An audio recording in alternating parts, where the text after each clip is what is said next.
is Christina Barton. You're watching Black Tea News.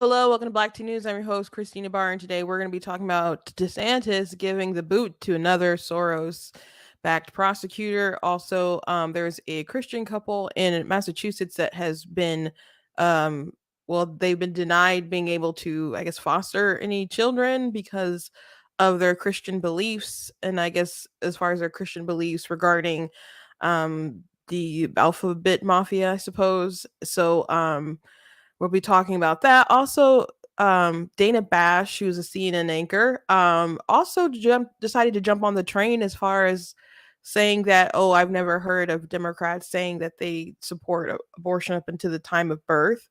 And you probably won't hear that in those exact words, but you can just critically think and you can get there. So Town Hall did a little mashup of her, today versus in the past, and acknowledging that Fetterman was directly asked about limitations, and he said, he doesn't support limitations, which is something that pretty much Democrats, if you ask them, they won't say up until the time of birth. They'll say, if you ask them, do you support any limitations, they'll pretty much try to skirt around and not announce any limitations that they actually support. So those are our topics for today.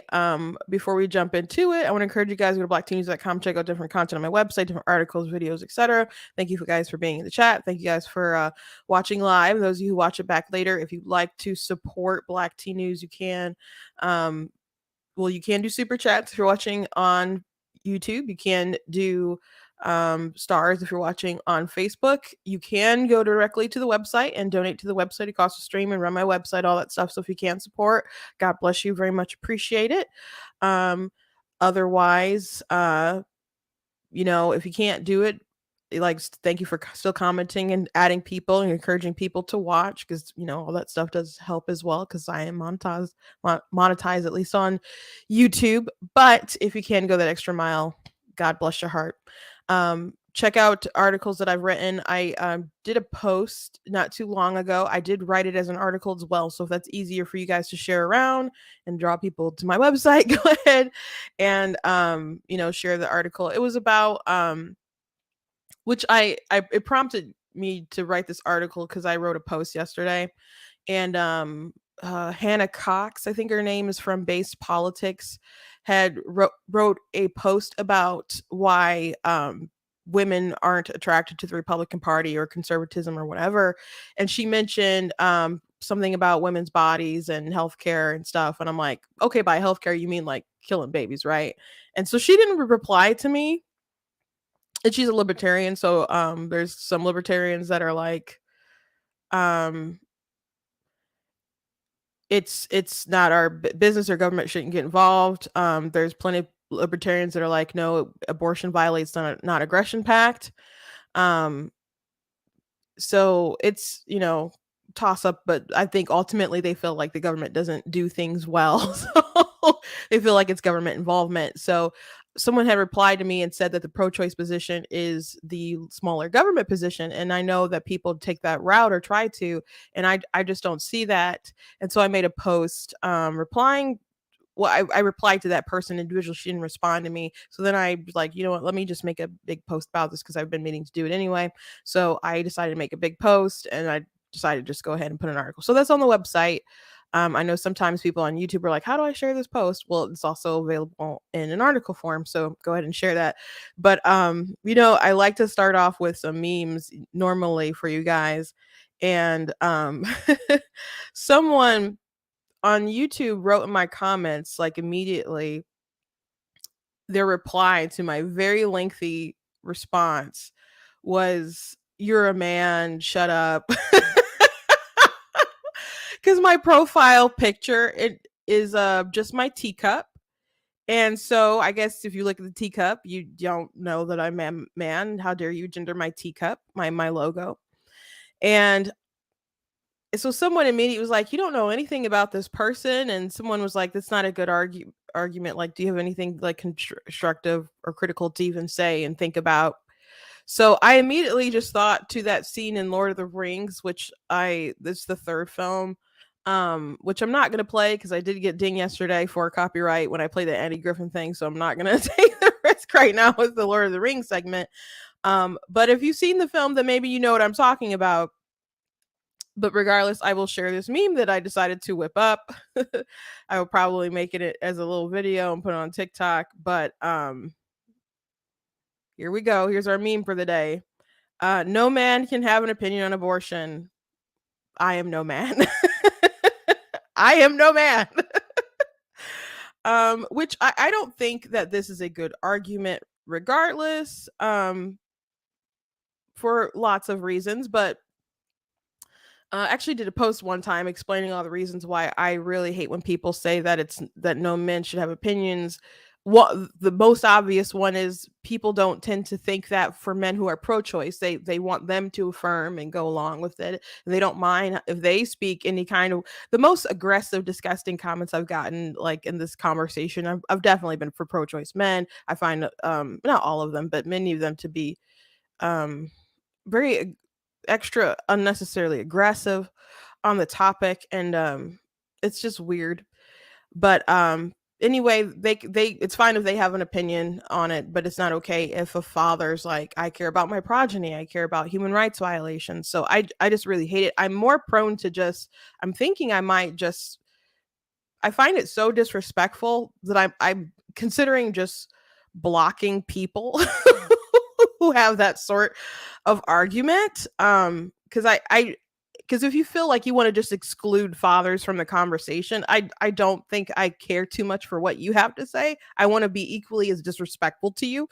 I haven't gone that route yet, but I don't know if I'll do that on every platform. I think on like TikTok maybe or something. You know, it's pretty easy to be like, you know what, let me just we're done. We're not having that conversation. But I don't know. I seem to have more constructive, I think, conversations, at least on YouTube forums, I think, in my different comments. At least if that's what it kind of feels like. So I don't know. But I really hate that argument. Someone who's pro-choice also brought up the fact that pro-choice men have helped to advance um, you know, abortion rights. So why would you want them excluded too? I'm like, well, I don't think that's a good thing, but that's a good point. Um, but yeah, I'm not a man. And it's crazy because it would have taken like 2 seconds to find that out. Like all you literally had to do was just click on the videos and you would have seen my face and known that I am not a man. No, that is a good argument, but I'm definitely not a man. So yeah, that's the energy. That's the energy that I'm like giving off today. Like, but anyway, I don't feel like being pro-choice is a neutral position or a small government position. So if you haven't read that post or seen that article, you can go ahead and check it out at the website and check out different merch and stuff that we have available as well. Since we're on the topic, well, there's a My Money, My Business shirt. I did totally make it because of the abortion topic. Um, we got the black tea mug and other stuff that you guys can check out. Like You Are Not That Special. We got the Roe Casey Aborted and the Life Win shirts you guys can check out. In Ohio, I guess I'm not too familiar with what happened last night in the election. It seemed like there was a threshold that they tried to raise to be able to change the constitution that they wanted to be 60% and it failed. And so in November they're going to have a measure on the ballot that I think is very similar to the one that passed in Michigan, which I'm not surprised because I warned that would happen. I don't know quite how similar it is. I would guess it's pretty darn similar to what passed in Michigan. So I'm gonna have to do a we'll just read the entire thing that'll be on the ballot.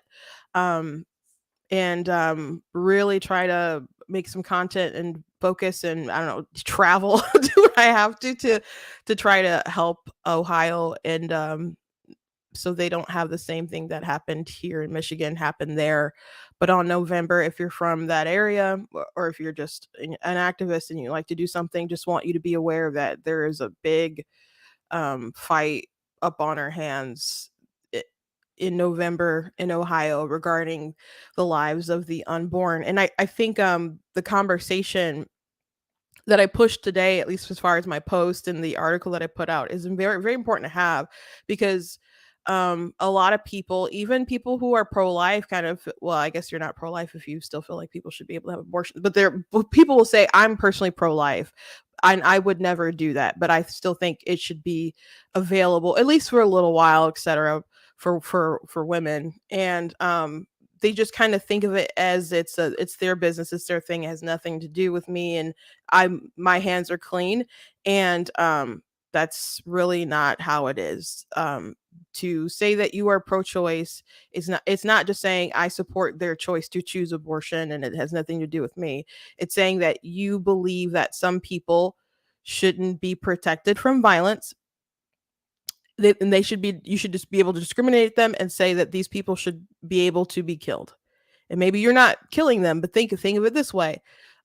What if a group of people got together and decided that we should be able to commit violence against Black people, and we have the right to do that, and the government should not be able to stop us from doing that? That's not their business to stop us, and we'll get together by vote to decide that we have this right. So the government cannot protect that group of people from violence, and if those people are killed, there can be no justice for that group of people.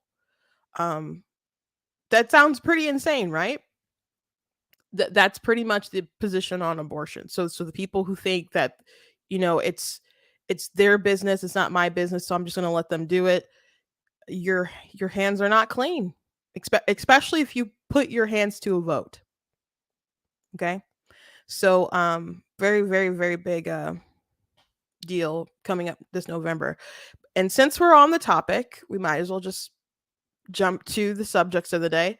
So 2 days ago, I think it was Monday, we talked a bit about an interview that Ron DeSantis had with a journalist from NBC, I believe, and Dasha Burns, I think is her name, and she tried to fact check him about abortion, because he said the Democrat position was basically up until the moment of birth, and she's like, that's not true. And in the interview, or what they aired, they cut it off. Now he actually went further and debated her a bit, and still with her fact checking, it's not, her position isn't accurate, her position isn't true. And there's lots of examples of Democrats who believe in no limitation. And as of recently, there's a story about a woman in Nebraska who had abortion, and this happened pre Roe v. Wade being overturned by Dobbs. But she was 17 at the time, and she was 29 weeks pregnant. If that baby was induced, it would have survived. 95% survival rate at that point. But her mother got an abortion pill, which means her baby suffocated in the womb. And then the second pill you take to expel the baby. And they claimed to authorities or whoever that she had a miscarriage in the bathtub, and then they buried the body. The police got a tip, and they got a search warrant. And they got a search warrant. When the story first broke, they're like, Facebook helped to bring these women who had an abortion to get them arrested, and because they looked through their chats, they had a warrant. Be careful what you write on the group chats, guys. Someone might look with a warrant one day. And they found conversations like, oh, I can't wait to get this thing out of me so I can wear jeans again. So they found the body, and it was burned. They tried to burn it, and then they buried it. So that's really creepy. That's really weird. And again, this was a viable, healthy baby, and she was a healthy mom, I guess. But she didn't want to be pregnant anymore. 29 weeks, had an abortion. So her mother was charged for facilitating the abortion. The daughter was actually charged for how they treated the body. She wasn't even charged for the abortion. It was only like 90 days. Could be 50, I think, with good behavior, right? So you had different Democrats, and at the time when that news broke, we went through some different conversations that people were having, like elected officials who were upset about the charge and were just painting like, oh, they're coming for these women. They said they wouldn't arrest women. It's like, she burned a baby's body. And they're pro-choice people are like, this is not the hill we want to die on. Please don't do that. It's not a good story, but you know, people in state positions, like state house positions and stuff, and congressional positions were pushing this story. So there's an example right there. But there's actually politicians who have been interviewed and would not give any sort of limitation. I personally have talked to my congresswoman. She did not believe in any sort of limitation. She tried to change the subject, and she's like, oh, where are you from? I was like, oh, I'm from this area. By the way, you didn't answer my question. And she just wouldn't answer, didn't want to answer. Because they know how bad it sounds. They don't want that sound bite. But sometimes you get a sound bite. So I'm going to play this clip of Dana Bash on the town hall put together with a little before and after. And then I'll actually play you Fetterman's response here, that she just tried to memory hole of her actually talking about it. What's out of step and what's extreme was what Governor Newsom, Joe Biden, and others basically project, and that is abortion on demand till the time of birth. That's why we think there needs to be a limit at the federal level. And right now what we're saying, the pain capable, makes a lot of sense, the 15-week limit. But there needs to be some type of limit to rein in the extreme positions of the left, like Newsom and like Biden. I just want to say that I have not talked to a Democrat who wants abortion on demand till time of birth, but we're going to have to leave it there. We have a lot more to talk about next time. Your fellow Democrat running for Senate in Pennsylvania, John Fetterman, has said that he does not believe that there should be government limits on abortion at all.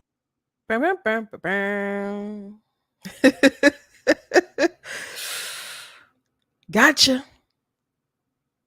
So she knows, she's reported on it. She's memory hold it. So here's actually Fetterman talking about it. Do you support any restrictions on abortion? I don't. I've always believed, even in the third trimester? I believe that choice is between a woman, her doctor, and a God if she prays to one. The third trimester. And you can say, well, that's not up until the time of birth. The third trimester. Bro, there's no reason at that point. And you can say for medical reasons, no, because at that point of time, if there's some kind of emergency, you would induce the labor. You would induce the labor because it would be dangerous for the mother. It would be dangerous because it would take 2-3 days to do the procedure. So it'd be much faster to induce the labor. As a matter of fact, Kermit Gosnell, I'm pretty sure that's why he decided to just induce labor and then just snip the spines of the babies when women came in for abortions. Because it was faster. Pretty sure that's why he did it. And why he directed staff to do that. You could say that's crazy. Of course it's crazy. But why is it not crazy to inject them with a needle to poison that baby, to have cardiac arrest or whatever, for the woman to have to carry around that dead baby for a few days while they prepare her cervix and then just rip it to pieces? What? Why are they not both horrific? They're both pretty horrific, but one of these people is in jail. They're both horrific. Because if you are at a point where your baby is healthy and viable and can live, why not just let them live? Why not just let them live? At that point of time, it just kind of seems like people are using a bodily autonomy argument to flex, as just as a flex, when there's some intention there for there just to be a dead baby for whatever reason. Like you may say, well, I don't want them to be adopted. I don't want to have to think about them being out there somewhere in the world and me not taking care of them.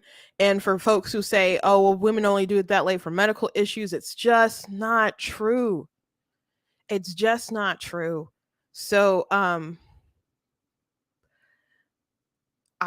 know they don't want to fess up to it because it sounds crazy. It's radical. It's still their position. Because, and you know what, if you're going to say the woman has the ultimate bodily autonomy and the right to do that because it's in her body, that is the consistent position. That is a consistent position. And as far as Joe Biden, he tries to get because he mentioned Joe Biden, Newsom, and Newsom, of course, is like, that's California, they're all crazy there, but he signs those crazy bills, does he not? But in the case of Biden, what they'll try to do is they'll just answer it and say, well, Biden supports Roe. Under Roe, you can you can have an abortion up until the time of birth. Dr. Warren Hearn has been doing late-term abortions in Colorado for a long time. Long time. So people think, and I wrote a post about this too, people have this misconception that if you say, well, I support Roe v. Wade, then that means that you are for abortions up until 24 weeks. That's not what it does. It prevents the states from protecting children up until that point of time.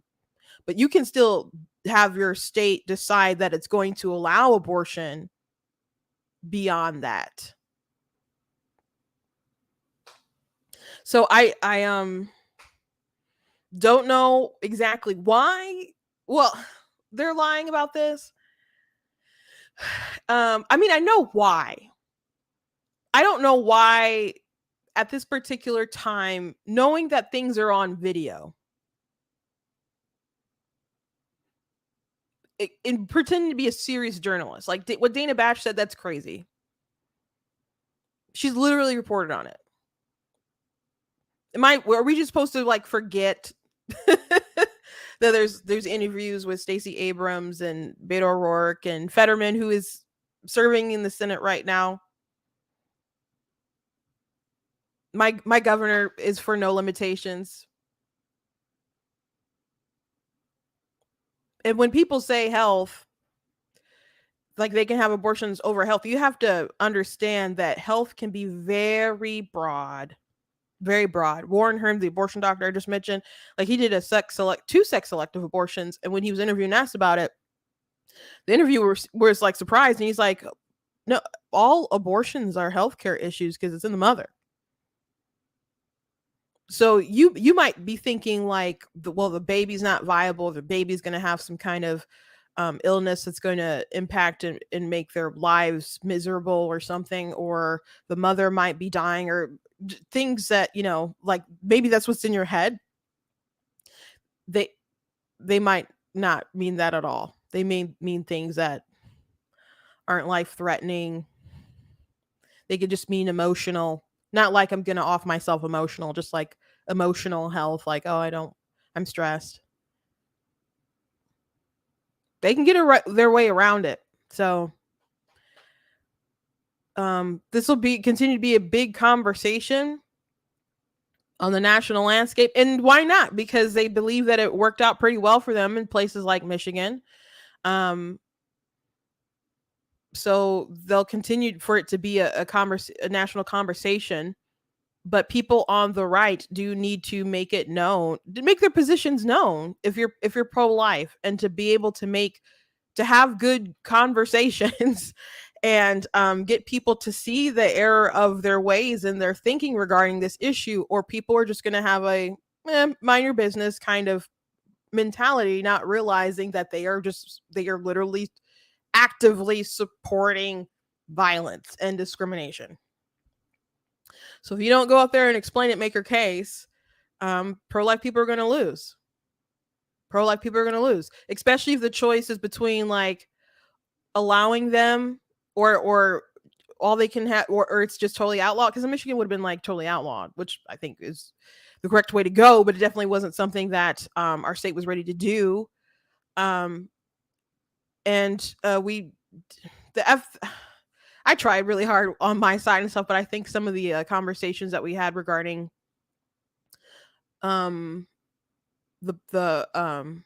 it Prop 3 wasn't quite fleshed out well enough, and totally outgunned as far as money, and there was still like a lot of like Trump election stuff that was like driving a lot of narrative and stuff. So it in the election was really about some sound bites from our candidates that people felt uncomfortable about, rather than the extreme position of our governor. So I don't want to see the same thing happen in Ohio. I don't want to see the same thing happen in other places. But shame on these reporters for lying. They could at least tell the truth. They could at least tell the truth and let people decide how they feel about it. If you're going to fact check, like, have it be facts. Have it be the actual freaking truth, guys. Okay, anyway, moving on. In Massachusetts, this is from lifenews.com, and they're reporting that a couple was banned from adopting foster kids because they're conservative Christians. So seems like a pretty wild story that we're getting to this particular point. Doesn't seem very far-fetched to me. I've talked about this story quite a few times. In California, surprise, surprise, there was a woman who lost custody of her daughter. She's a Hispanic woman, and the court, like, she even admitted to the court, like, she was asked, like, do you think that it'll make you happy if you like get on puberty block, or like hormones and stuff, and she didn't know. But she lost custody of her daughter, and when she went to go visit her, they would not allow her to talk about her religion at all. They didn't, and if she did, they would like cut their visits short. They did not want her to talk about religion. And it ended very sadly with her daughter stepping in front of a train. And it is heartbreaking to hear just this mother cry, talking about her daughter and how this ideology stole her away from her. So I'm not really surprised that there's a couple out here who wanted to foster. And it's crazy because people, bouncing from the conversation that we just had about abortion and stuff, to foster, people always like, dude, if you care about these kids, if you really cared, you'd foster them. Actually, they say adopt. They don't say foster. They say adopt. And then you explain, like, newborn babies are very easily adopted. There's like more people waiting to be adopted than available babies. And then they're like, what about foster care? And I'm like, there's a lot of kids in foster care you can't actually adopt because they're wards of the state, and they're trying to reunite the families. And they really try to reunite. Like, someone told me how they were trying to reunite the family, like literally the day up until they adopted the kids. And sometimes you get happy endings with the birth parents being reunited with their kids, and in some circumstances they cannot get their act together, and new families are created. I had a friend, she passed away, but she adopted 3 boys, and she had quite a fight, but she was able to get custody of the boys, and they loved their mom, and she was so sweet. She was so great. She really helped me get into the path, I suppose, of local politics and stuff. Very sweet woman. But there are people available to be fostered, and fostering a child can be very rewarding. It can be very great. It can be very difficult. It can be dangerous in some instances. I could tell you stories of some things that I know, but I won't. But take my word for it, it can be dangerous as well. So God bless people who are willing to do it, especially if they're not creeps. There's some creeps and weirdos out there who do some not good things to kids. And but here's a situation where you have a Christian conservative couple and they're not able to foster because of their beliefs.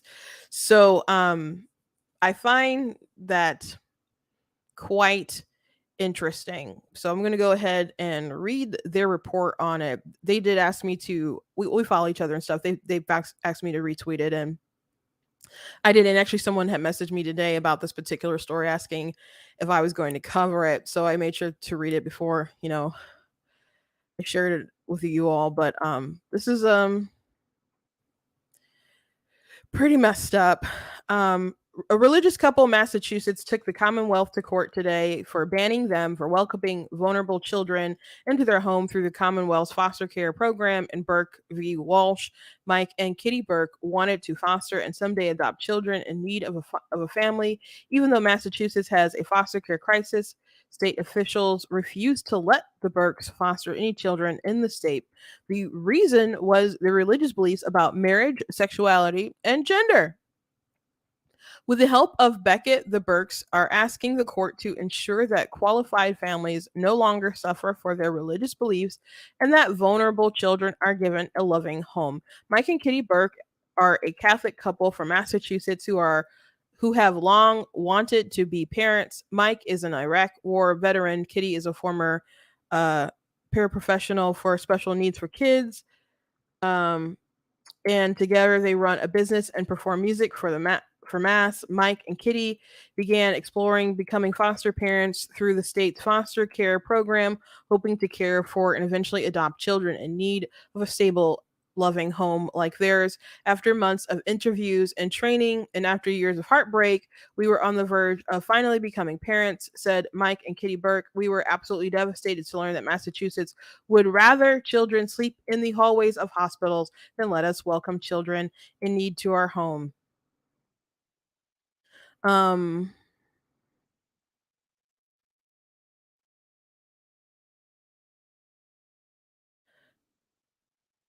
so this is from their Facebook. Children in foster care throughout Massachusetts are waiting for families like the Burkes. So, Department of the Children and Families (DCF) currently does not have enough foster homes or facilities to meet the needs of the children in its care, leaving over 1,500 children without a family. The crisis has become so extreme that the state has resorted to housing children in hospitals for weeks on end. Now more than ever, Massachusetts needs the help of parents like Mike and Kitty to foster children in need. During their application process, the Burkes underwent hours of training, extensive interviews, and an examination of their home. Mike and Kitty completed the training successfully and received high marks from the instructors. However, during their home interviews, the Burkes were troubled that many questions centered on their Catholic views about sexual orientation and gender dysphoria. In response, the Burkes emphasized that they would love and accept any child, no matter the child's future sexual orientation or struggles with gender identity.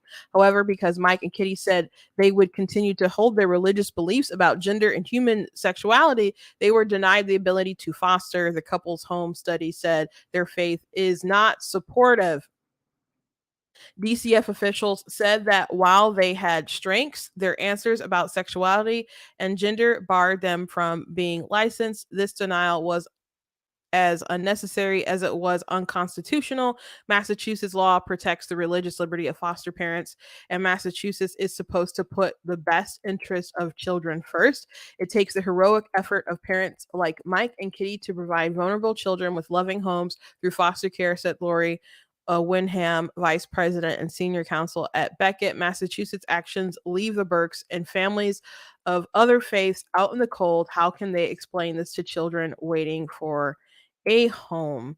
So that is messed up. That is messed up. I know somebody who works in foster care, and they're always looking for people. I'm not from Massachusetts, but I can only imagine if they're having to house kids in, hospitals and stuff like that. It's really, if you can find people who want to foster, who are willing to do that, again, it's difficult.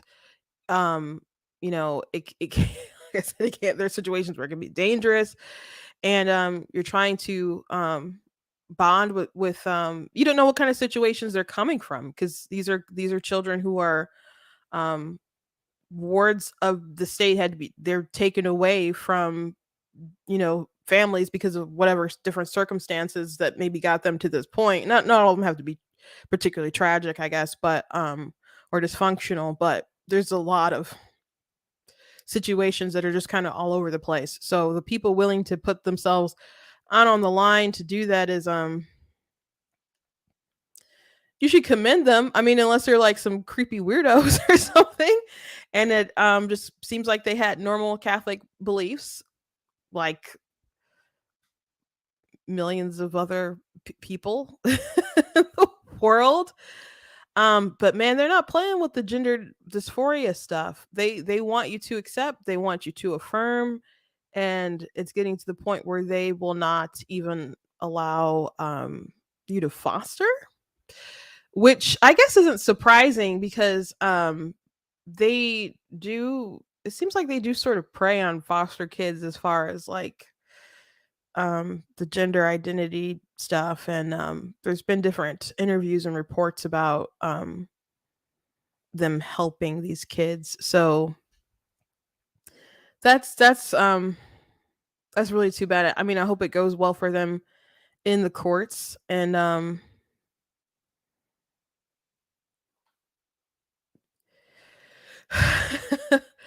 to be born into a family like mine that has two parents that love each other and are good to each other and love the Lord, um is like hitting the lottery in life. It really is. Despite not having the I don't know if anybody won last night. It was like what was it, like $1 billion in the lottery the other night. Even though there's definitely kids that I grew up with and went to school with who had more finances, and were better off in those kinds of different ways, um there was a lot of kids who were just heartbroken because of their family structure, or their parents, their lack of discipline, their lack of caring, or people not having two parent homes and stuff. It's just a invaluable dynamic that you can have. So I think it too. Now, if you're out there and you're a single mother, I'm not saying you can't, or single dad, I'm not saying you can't make a good family or anything like that, but most ideal situation is to have a two parent home, with your two parents being two people who are married and care about each other. Sometimes relationships don't work out, or whatever, but I'm just talking about the ideal situation. So if you can get two people who want to foster, and I don't know these people personally. They say they got high marks and good interviews and other things like that. So if they're willing to put themselves out there to foster, to lend some love to some people in need of it, whether it's people who they're going to permanently welcome into their home as part of their family, or they're going to just do it temporarily as they try to reunite the families. That's something that people should commend, and would probably be really good for those kids. But if you don't bow down to the ideology, then I guess it's this issue. That's a problem. So it's not, it goes beyond when we have these conversations and people say, well, why are you talking about Dylan Mulvaney, or why are you talking about this all the time, or what I'm about? It goes beyond just a couple of influencers with millions upon millions of followers on TikTok. It goes beyond having to learn something in sex education in elementary school, and a couple books that they're that Moms of Liberty and other folks would like to get banned that are inappropriate, but they want in there so they can, I don't know, people can feel included and also confused, and they can sexualize the kids, and I don't know, all the kind of evils agendas they got going on there. But it goes obviously beyond that, because we're crafting a world where it's affecting people beyond that, to the point of you cannot foster. What, talk about a shift. Talk about a huge cultural shift. when the LGBT mafia is saying that Christians cannot adopt, that is quite a cultural shift. So that's why I'm a pretty big stickler on a lot of these issues, where I'm like, no, I'm not respecting your pronouns. I'm like, no, I'm not. You can't come in my bathroom. I don't care if you had very good surgery. I know you're a man. You made those decisions for yourself. Don't come in my bathroom. I think there's got to be some hard lines in the sand somewhere, or you'll keep getting situations like this. But God bless them for their heart. I hope it works out okay for them. Last thing I want to talk about before I let you guys go, or at least I think before I let you guys go, is that Ron DeSantis has decided to push out another Soros prosecutor. The state of Florida is a law and order state, and that means we support the men and women who wear the uniform, who protect and serve. It means we have strong policies to hold criminals accountable for their misconduct. Prosecutors have a duty to faithfully enforce the law. One's political agenda cannot trump this solemn duty. Refusing to faithfully enforce the laws of Florida puts our communities in danger and victimizes innocent Floridians. Accordingly, I am today announcing the suspension of State Attorney Monique Worrell from the 9th Judicial Circuit, effective immediately. I'm appointing Judge Andrew Bain to take over as State Attorney for the 9th Judicial Circuit. Judge Bain is currently a judge in Orlando. He is a native Floridian.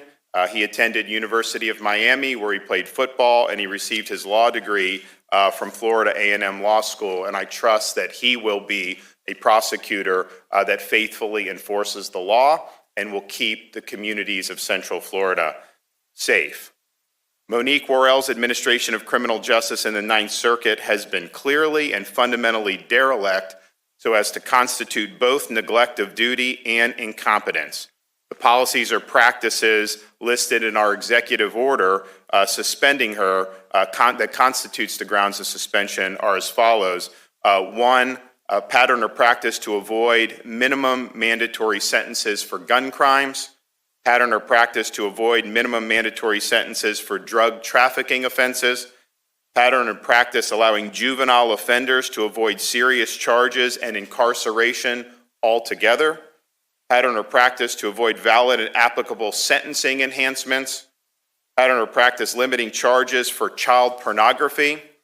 Pattern or practice for seeking withholding of adjudication in situations not permitted under Florida law. So in Orange, Osceola, 42% of the felony charges were dropped. In Miami, 33% of the felony charges were dropped. Tampa, 29% of felony charges dropped. In Jacksonville, 16% of felony charges were dropped. So interesting. She had a pretty interesting response. It kind of sounded like, well, y'all elected me. I told y'all what I was going to do, so I'm not doing anything bad about my office because I told y'all what I was going to be like. Weak dictator can change that.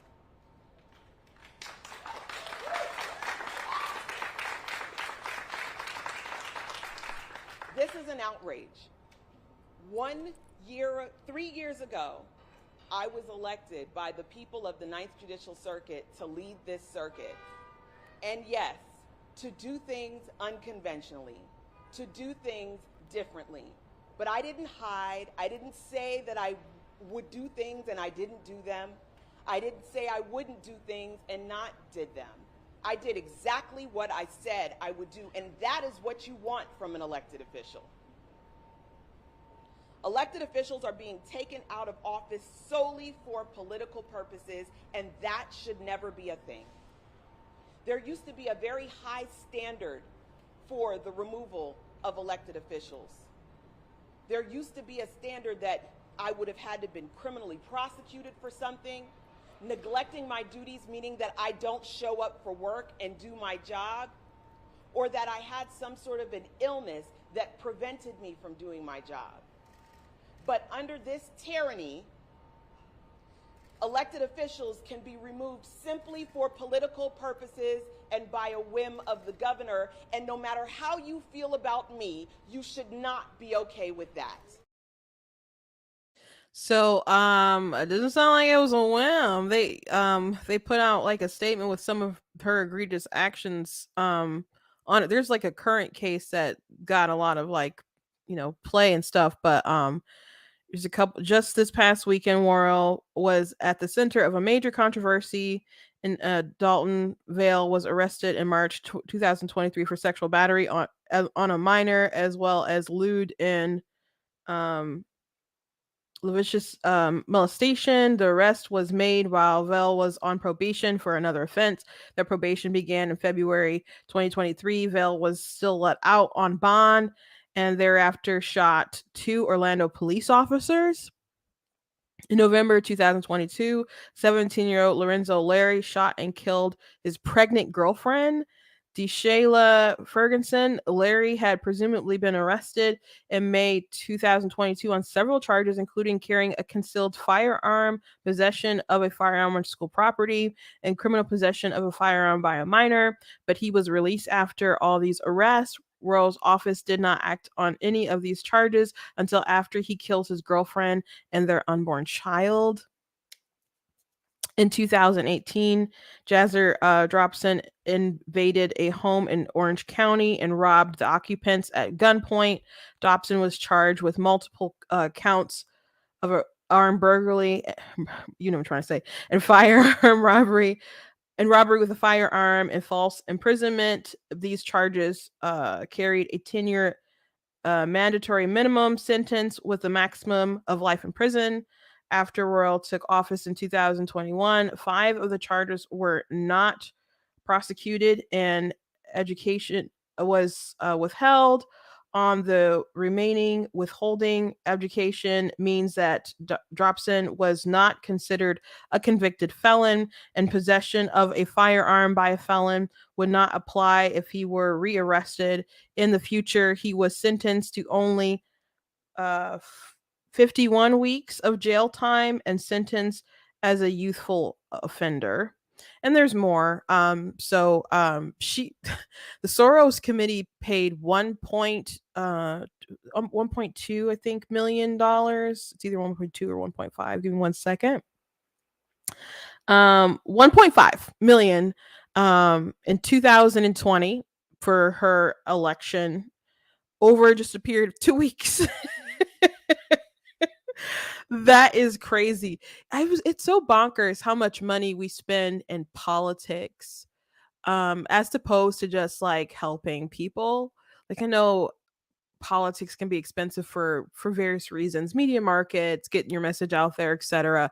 But we keep spending so much on consultants and a whole bunch of different things, and the price just keeps going up and up and up and up and up and up and up, and we spend so much money. Like I was thinking earlier about in the case of like abortion and Planned Parenthood and how much money they spend like on the like 2022 election, or how much they'll spend like in Ohio this November, or how much is in Michigan or whatever.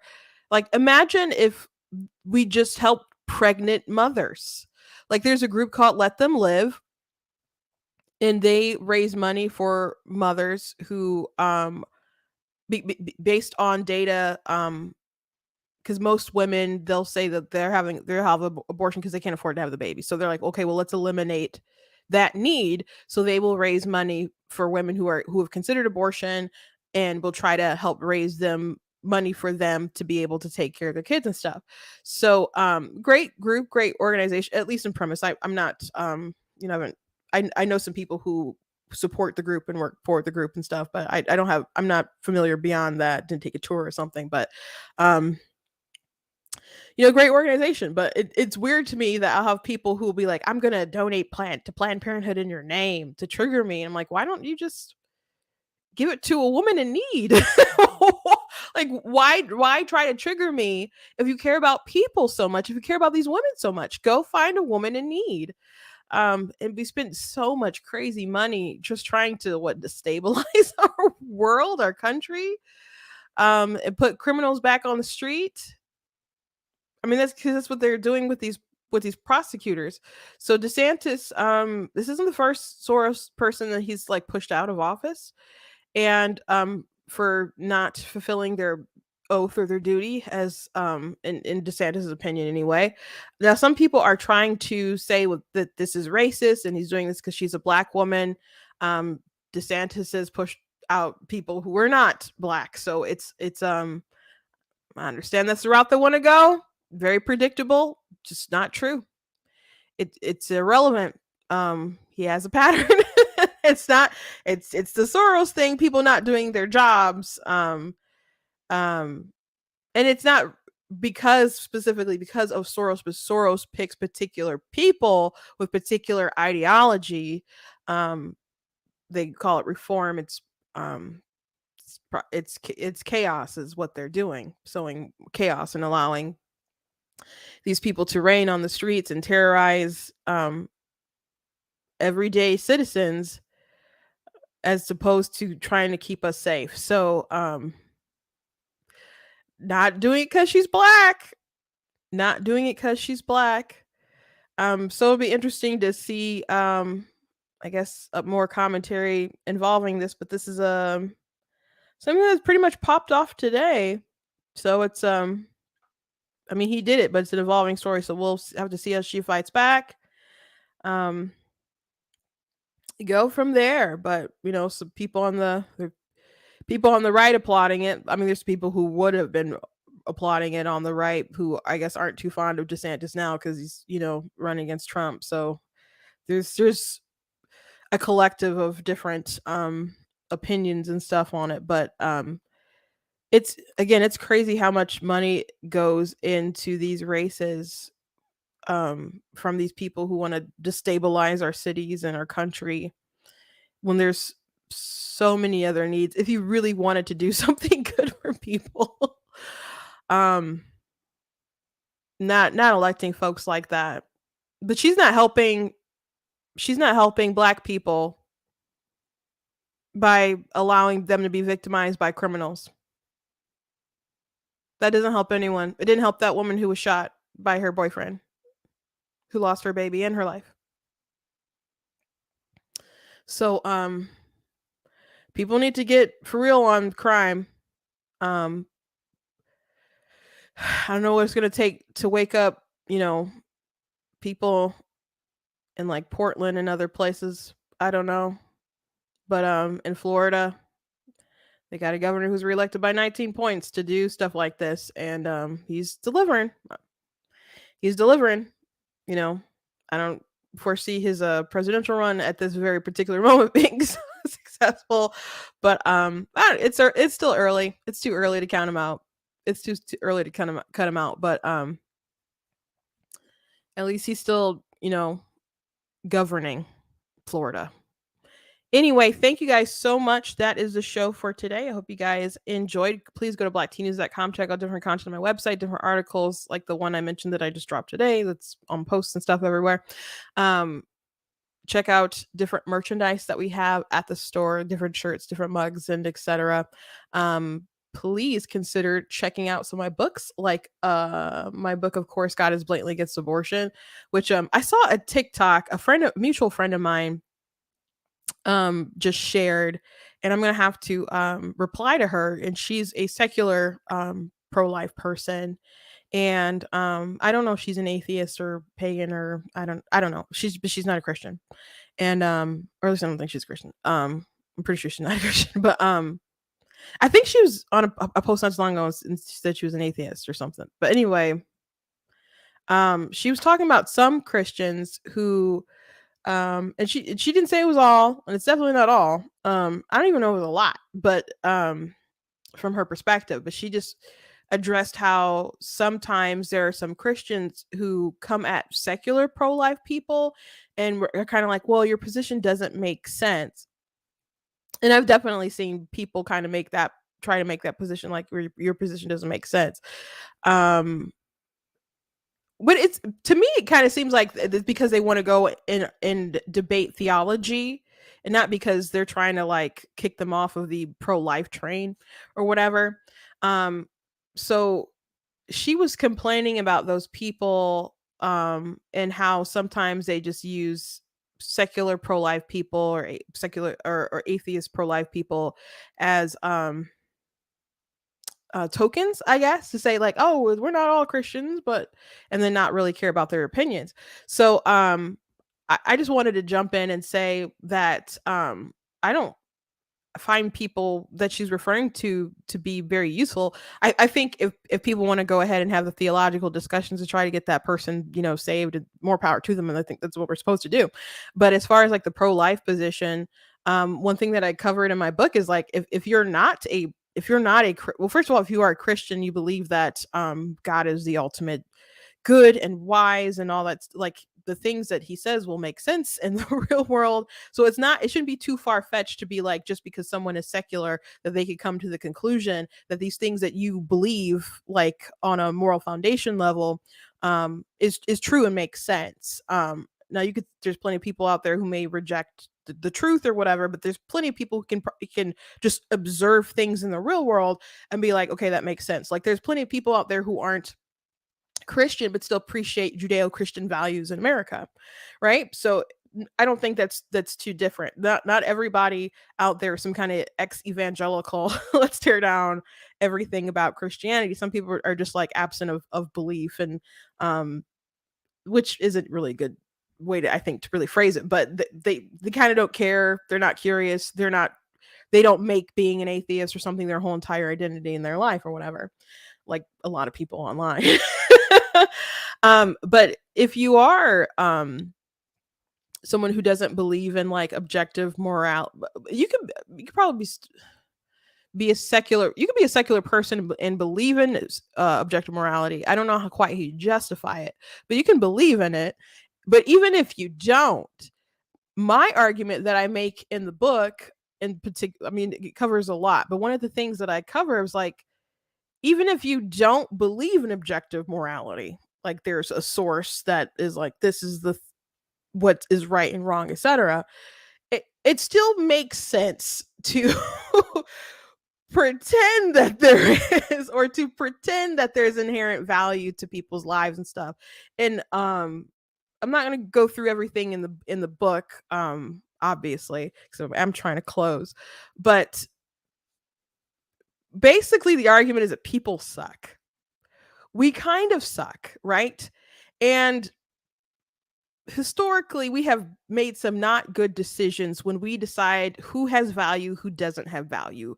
We can bring up the Holocaust, we can bring up slavery, and all sorts of different things, other genocides and whatnot. So if we get to pick and choose who is a person, who deserves rights, and etc., based on arbitrary different things, we're going to get to some kind of point where a lot of people have to suffer because of our whims and our reasoning or whatever, when we could take the most consistent position possible, which would be when our unique beginnings start, which would be at conception. That's when a unique human being comes into existence. That's when we should value and protect that life. And even if you don't value that life, you could at least like not cause physical violence to it, or advocate or support that violence against that particular person. So it lays that out in let me go to the content so I can, because there's 3 particular points from, I think, from a non-Christian perspective in the book that I think is important for people to know. And I think that Christians should be able to argue, and that if you're not a Christian, I obviously I think is important. The value of it, of it's in chapter 8, the necessity of moral absolutes, and I talk about intrinsic value, objective morality, and the societal harm of abortion. So I've read a little bit on the show, I think, when the book came out, but again, if you get to pick and choose, someone's going to lose, and a lot of people are going to lose big, and we should not trust each other enough to pick and choose. We should be as consistent as possible. And I think the only way you can really be consistent is to say that the mother has absolute bodily autonomy, which doesn't make sense because we don't really believe that outside of anything. There's certain drugs that we don't want people to be able to have. You can't use your bodily autonomy to take someone else's life. A lot of these people are like, my body, my choice. With abortion, didn't feel that way with the vaccine. We don't believe that bodily autonomy is absolute. So no, you should be able to abort a 29-week child just because it's inside of you. It doesn't make sense. But either birth, like complete woman should be able to decide what to do with her body, or this is a life, we should protect the life. And you can debate when that life starts, but the real answer is at conception. When you value that life, that's can be debatable. I also don't think it should matter what you individually think about it. It is what it is, but we can still debate that, and we obviously do, and we'll continue to do so. Anyway, thank you guys for joining me today. And side note, I did talk about how I watched that debate with Destiny and Trent Horn. And Trent Horn was just, I didn't know him until that debate, and he was really brilliant. And I thought showed so many holes and weaknesses in Destiny's argument. And so that Destiny is a Twitch streamer, he has blue hair. And I don't know if he always has blue hair, but he's quite had blue hair for a long time. But so Destiny did a response video claiming that there were things that he answered all of Trent's questions, but Trent didn't answer all his questions. So he talked about a couple things that Trent didn't allegedly go through. And so Trent showed clips of where he addressed the things that Destiny claimed he didn't address, and offered more commentary. And he also pointed to an example of an instance where Destiny could not answer his example or questions. But at the end, they talked about Destiny's position as far as consciousness and how it really didn't make any sense. Because Destiny admitted that he had a weakness in his thinking. Because Destiny's position is interesting, but not persuasive. I would say he believes that consciousness is the only thing that matters, and it's not about bodily autonomy, etc. Blah blah blah. It's just it's fine to be able to do whatever, as many times you could have as many abortions you want at 19 weeks. It's not immoral, whatever. It's when the consciousness begins, which is somewhere around 24 week or something. At least he believes. So to freely wait 20 weeks and is a limit, and you should be able to have an abortion afterwards. But before that, you can have as many as you want. Doesn't care. So and he even said some wild things in the debate, including Trent asked him would it be okay to have a child and do something to their brain so they don't develop consciousness but just continue to grow their body, and you harvest their organs or even use them as some kind of sex doll. And Destiny said he wasn't against that in principle. And Trent was just kind of like, okay, I'll let the audience decide what they want to think about that. And I'm just like, that is horrific. That his sort of morality would take him to that kind of his morality or his thinking, his logic would just follow that particular solution, or go down that particular path. But they got deep into a conversation about consciousness and why an infant's consciousness is a lot less their understanding, their thinking and stuff is a lot less complex than a pig, right? And so Destiny just kind of kept saying, well, it's still a human. And the entrance just like, why does that matter? If we're talking about like the level of conscious experience. And so to be consistent, he could have just been like, oh, I didn't know animals were that advanced. No, we shouldn't kill pigs and other things too. But he kept saying like, well, it's a human baby. And so he was clearly attributing some kind of inherent value to the fact that this is a human being with consciousness, despite the level of consciousness, but the fact that it's a human and it's capable of like a higher rational thinking. So